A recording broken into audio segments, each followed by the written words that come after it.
আসসালামু আলাইকুম সপ্তম শ্রেণীর শিক্ষার্থীরা, আশা করছি তোমরা সবাই ভালো আছো। মার্চেন্টস একাডেমিতে তোমাদের স্বাগতম। আজকে তোমাদের সপ্তবর্ণা বইয়ের হুমায়ুন আজাদের লেখা শব্দ থেকে কবিতা গল্পটি আলোচনা করব। শব্দ থেকে কবিতা লিখেছেন হুমায়ুন আজাদ। কবিতা কাকে বলে বলা খুব মুশকিল, কিন্তু আমরা যারা পড়তে পারি তারা কম বেশি কবিতা চেনে। কবিতারও চেহারা আছে। বইয়ে বা পত্রিকায় যে লেখাগুলো খুব সুন্দরভাবে ছাপানো হয়, যে লেখাগুলো পংক্তিগুলো খুব বেশি বড় হয় না, যেগুলোতে একটি পংক্তি আরেকটি পংক্তির সমান হয়, সেই লেখাগুলোই হচ্ছে কবিতা। যে লেখাগুলো পড়লে মন নেচে ওঠে, গান গেয়ে উঠতে ইচ্ছে করে, চোখে বুকে রং বেরঙের স্বপ্ন এসে জমা হয়, তাই হচ্ছে কবিতা। যা পড়লে দুই তিনবার পড়লে আর ভোলা যায় না, মনের ভেতর যা নাচতে থাকে তাই হচ্ছে কবিতা। কবিতা কারা লেখেন? কবিরা লেখেন কবিতা। তার মানে যারা কবিতা লেখে তাদেরকে বলে কবি। তারা একটি শব্দের পাশে আরেকটি শব্দ বসিয়ে একটি শব্দের সাথে আরেকটি শব্দ মিলিয়ে কবিতা লেখেন। আমরা যদি কিছু বানাতে চাই তাহলে কিছু না কিছু জিনিস লাগে। উপমা একটি ঘুড়ি বানাতে চায়, ঘুড়ি বানানোর জন্য উপমার দরকার লাল নীল কাগজ, সুতো, বাঁশের টুকরো। মলি একটি পুতুল বানাতে চায়, তার দরকার হলদে টুকরো কাপড়, সুতো, তিনটে লাল বোতাম, দুটো সবুজ কাঁটা, একটি তুলো। তেমনি কবিতা বানাতে হলেও জিনিস চাই। কবিতার জন্য দরকার রং বেরঙের শব্দ। পাখি একটা শব্দ, নদী একটা শব্দ, ফুল একটা শব্দ, মা একটা শব্দ, এমন হাজারো শব্দের দরকার হয় কবিতা লেখার জন্য। কবি হতে পারে কে? সেই হতে পারে কবি যে লিখতে পারে কবিতা, যার ভালোবাসা আছে শব্দের জন্য, যে শব্দকে ভালোবাসে খুব, শব্দকে আদর করে সে খুব সুখ পায়, সেই হতে পারে কবি।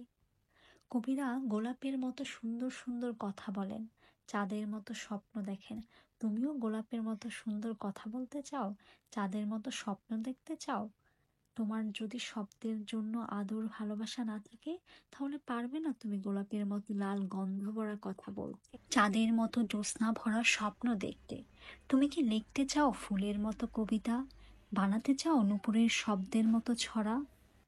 যদি চাও তবে তোমাকে সারাদিন ভাবতে হবে শব্দের কথা, খেলতে হবে শব্দের খেলা। নানান রকমের শব্দ আছে আমাদের ভাষায়, তোমাকে জানতে হবে সেই সব শব্দকে।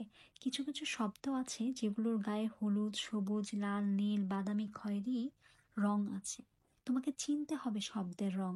অনেক শব্দ আছে যেগুলোর শরীর থেকে সুর বেরোয়, কোনো কোনো শব্দে বাঁশির সুর শোনা যায়, কোনো কোনো শব্দে শোনা যায় হাসির সুর, কোনো কোনো শব্দে বাজে শুকনো পাতার খসখসে আওয়াজ, কোনোটির বেহালার সুর। কোনো কোনো শব্দ তোমার পায়ে নূপুরের মতো বাজে, তোমাকে শুনতে হবে শব্দের সুর ও স্বর। অনেক শব্দ আছে বাংলা ভাষায় যেগুলো শরীর থেকে সুগন্ধ বের হয়, কোনোটির শরীর থেকে ভেসে আসে লাল গোলাপের গন্ধ, কোনোটির গা থেকে আসে কাঁঠাল চাপার ঘ্রাণ, কোনোটি থেকে আসে বাতাবি লেবুর সুবাস। তুমি যদি দেখতে পাও শব্দের শরীরের রং, শুনতে পাও শব্দের সুর, টের পাও শব্দের সুগন্ধ, তাহলেই পারবে তুমি কবি হতে। তোমাদের কি কারো কবি হওয়ার ইচ্ছে আছে? এই গল্পটা তোমাদের জন্য। কবিরা শব্দ দিয়ে লেখেন নানান রকমের কবিতা। কখনো তারা খুব হাসির কথা বলেন, কখনো বলেন কান্নার কথা, কখনো তারা বলেন স্বপ্নের কথা, কখনো তারা চারপাশে যা দেখেন তার কথা বলেন, কিন্তু সবসময় তারা কথা বলেন শব্দে। শব্দ বসিয়ে বসিয়ে তারা বানান কবিতা। কবিতা লিখতে হলে প্রথমেই জানতে হবে নানান রকমের শব্দ, তারপর আসে শব্দ দিয়ে যা বলতে চায় তার কথা। কিন্তু কিভাবে বলা যায় সেই কথা? বলা হয়েছে কবিতায় একজন কবি তার মনের ভাব, মনের আশা আকাঙ্ক্ষা, তার স্বপ্ন, যা সে অনুভব করে, যা সে দেখে, সেটাই হচ্ছে সে শব্দের মাধ্যমে তার কবিতায় ফুটিয়ে তোলে। কবিতায় আমরা অনেক কিছু বলতে পারি। কখনো বলতে পারি ঘর ফাটানো হাসির কথা, বলতে পারি টকবকে রাগের কথা, বলতে পারি খুব চমৎকার ভালো কথা, কখনো বাজাতে পারি নাচের শব্দ, আবার কখনো আঁকতে পারি রঙিন ছবি। কিন্তু সবসময় মনে রাখতে হবে ওই কথা নতুন হতে হবে। যা একবার কেউ ভুলে গেছে, যে ছবি একবার কেউ এঁকে গেছে তা বলা যাবে না, সেই ছবি আঁকা যাবে না। আর কথা বলতে হবে, নাচতে হবে, ছবি আঁকতে হবে ছন্দে।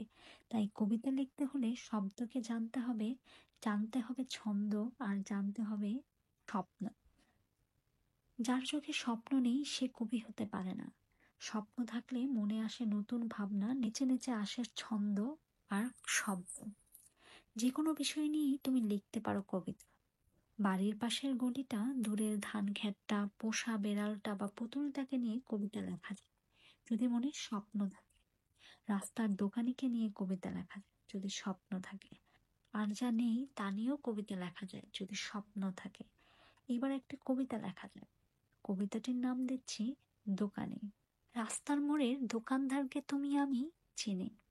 সে বিক্রি করে সাদা দুধ, খয়েরি চকলেট, লাল পুতুল, সবুজ পান।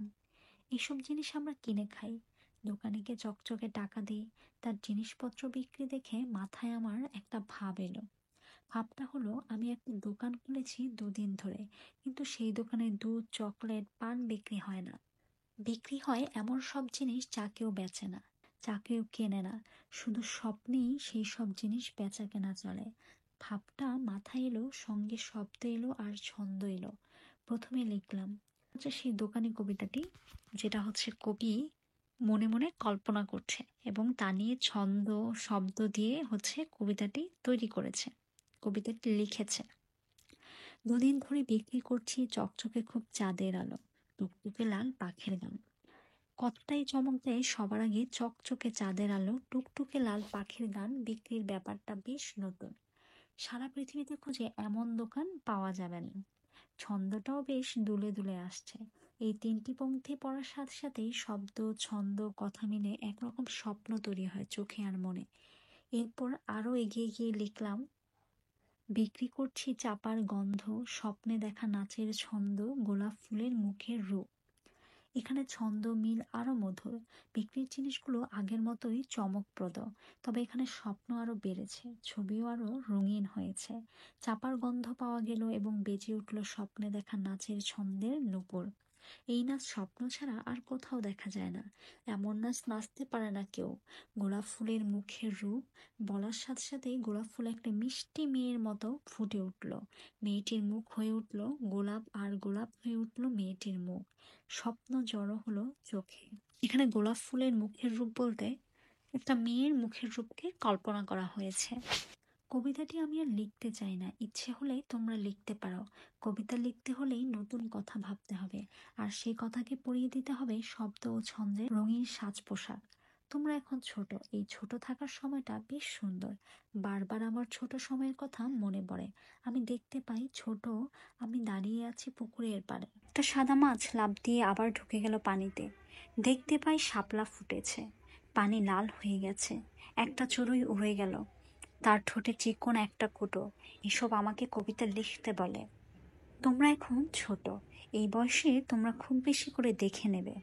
যত পারো দেখো, দেখো দেখো এবং দেখো। মুখের মধ্যে মনের মধ্যে ছবি জমাও, রং জমাও, সুর জমাও। বড় হলে এই ছবি, সুর, রং তোমাদের খুব উপকার করবে। খুব ছোট বয়সে কবিতা লেখা উচিত। ছোট বয়সে উচিত কবিতা পড়া, পড়া এবং পড়া। চারিদিকের ছবি দেখা, দেখা এবং দেখা। ছোট বয়সে বুকে জমানো উচিত শব্দ আর ছন্দ। তারপর একদিন যখন বড় হবে, শব্দ, ছন্দ, ছবি, সুর, রং সব দল বেঁধে আসবে তোমার কাছে। বলবে, আমাদের তুমি কবিতায় রূপ দাও। তুমি হয়তো একা একা ঘরে বসে শব্দ, ছন্দ, ছবি, সুর, রং মিলিয়ে বানাবে এক নতুন জিনিস, যার নাম কবিতা।